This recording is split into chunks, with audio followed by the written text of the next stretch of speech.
guys, it's Jeff and welcome to today's video. So today I'm super proud to introduce to you guys my brand new pedal board slash case. It's something I've been working on for the past couple of months. When I started on, I figured I would need it fairly soon because we had a lot of shows lined up. Obviously with COVID and what happened, that didn't turn out to be the case. I didn't really need that thing anymore for a long time. Now as things are getting a little better and we're getting closer to the possibility of playing shows again, I figured it was a good time to complete this project and talk to you guys about it, make a video, tell you a bit more about why I built this, the reasons why I chose to build it and not actually go with something pre-made that I could have just bought, and ultimately kind of how I use it. I'm not going to go too deep into the reasoning behind the pedals that are inside that case and the reasons why the signal chain is going the way it is. I already made a video talking about that back in 2015. I'll link that in the description below. But yeah, since then my pedals really haven't changed. My signal chain hasn't changed all that much. I'm pretty lucky in that sense that I figured out fairly early on in my budding cover band guitarist career sort of the pedals that I would need to cover all the styles that we do within my band. And so I acquired fairly early on all the pedals that I would ever need to do all the covers that we do, and I haven't really had a reason to change any of it. But yeah, without further ado guys, let's talk about the case. So right now, as you can see, it's in its closed position. What it is essentially an aluminum briefcase. Originally, I don't really know what that case is. One of my friends found it in the warehouse. It's about 1.5 feet by 2 feet wide by roughly 6 inches thick, I would say. It's made entirely out of aluminum, and the interior seems to be lined in like this 1/8 thick kind of plywood, which was pretty perfect from the start. So the first thing that I did once I got the case, it was pretty dirty, so I had to clean that thing up. It's still pretty dirty, to be honest, but it's so much better now, and I mean, ultimately it's going to be very road proven. I don't think it's ever going to be that much cleaner than it is now. Now, in the interest of full disclosure, I'm going to tell you right now, there are 2 components that this thing is missing at the moment. You can see that there are still hinges here instead of latches here and here on the side that the briefcase used to open from. On the other side, the latches are already there from the original case construction, so I'm not going to have to change any of that. And the other thing that I kind of fucked up is initially I thought I was going to be putting the pedals in the thicker portion of the case, which turned out to be kind of a problem because the ridges were a little too tall. So whenever I would try to activate the pedals in the lower portion, it would kind of be a problem.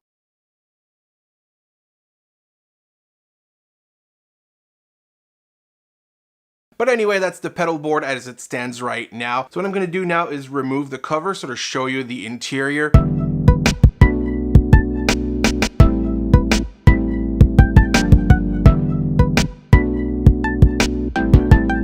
What it working with. If you watch a 2015 video, you'll realize that the setup is pretty much identical. Pedals are the same and the wiring is kind of the same. The big difference in here, it's laid out in a box that I can close and put other stuff on top of. So to kick things off, I'm sort of going to talk about why I needed to build something like this and why I didn't just go with something pre-built. So originally I had a pedal board that you could see in the 2015 video that was essentially just a big frame that I would put the pedals on and sort of fish the wires around the frame, hold them in place. It would always be at risk of being damaged or broken or falling off of the pedal board and being lost in transport. So I really wanted something that was self-contained, and when you look at options with pedal board that are also cases, there are really not that many options. Boss makes a model that is fairly expensive and doesn't contain all the pedals that I need. As you can tell, I got quite a few pedals in there, and they are really the minimum amount of pedals that I need to do what I do. I'm going to talk about that a little later in the video, but it wasn't really possible to downsize from this setup right here. So I was faced with 2 issues with that previous pedal board. The first of which is sometimes when I play bass or other instruments in other bands, I only need a certain number of these pedals that I need to take out of the pedal board and put somewhere else. And the issue I was having with the other pedal board, the way it was made, is that I had to tighten up the cables pretty tight. So whenever I would want to undo the thing, it was very complicated to actually remove pedals from the board. So in my second iteration, what I ended up doing is splitting my board into 4 smaller little boards that I would just have to patch together however I saw fit. And this worked for a while, but it sort of carried over the same problems that I had with the first board. Mainly that the boards, whenever I would carry them, weren't really protected. I had to bring them in the bag. Whenever I would show up somewhere, I would have to unpack everything, plug everything in. It wasn't that long, but it took about, 5 or 10 minutes to put everything in. If ever there was a problem with the cable, finding the issue and troubleshooting it was kind of complicated, and I was getting tired of that. I wanted something that would reunite my pedal once and for all, that was easy to transport, that wasn't going to cost me an arm and a leg, and that would be fairly,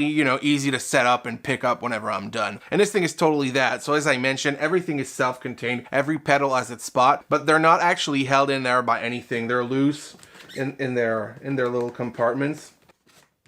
they come out and come back in fairly easily. And then the reason why they're not moving when I put the top cover on and transport the case is because with all the cables and all the accessories that I put on top of them, they're essentially squeezed between the top and the bottom, so they stay in their place and they don't really move within the case, which allows me to transport things super easily and makes the whole process so much easier. As I said, the main goal was to keep everything together, and I wanted to be able to individually remove some of the pedals fairly easily, and I think this ticks all of the boxes. It took me quite a while to figure out the placement. So originally what I did, I drew the pedals out, sort of placed them, started cutting out these little foam pieces, but eventually I realized that I forgot to account for the cabling, so I had to redo it with the cabling. Then I realized I forgot to account for the electricity, and then I had to redo that again. So it took me about 4 or 5 tries, I would say, to figure out the perfect placement when everything would fit. One of the issues I also ran into is, since this is so compact, it was very hard to get these kind of pedals close to one another, and it was also very hard to patch everything together and not have a bunch of cable running around with extra or missing. So what I ended up doing is purchasing these flat connectors and create all of my custom patches at the correct length for every one of them. I know these connectors are not all that great and they're kind of fragile and they tend to break, but unfortunately it was the only way that I could make everything fit, and so I decided to make that sacrifice. I always carry a couple of spares, so if ever one of those was to give out during a show, I could just pull the pedals out and plug them using typical patch cable, so that wouldn't be the end of the world. Another issue that I was faced with at the end of the day is that there was no way I was going to be able to fit my wireless receivers within the case whenever everything was plugged in, so I needed to essentially create an extension where I would be able to plug this somewhere else outside of the case. In the end, what I ended up doing is drilling a hole on the side of the base plate and just running the extension to a socket there.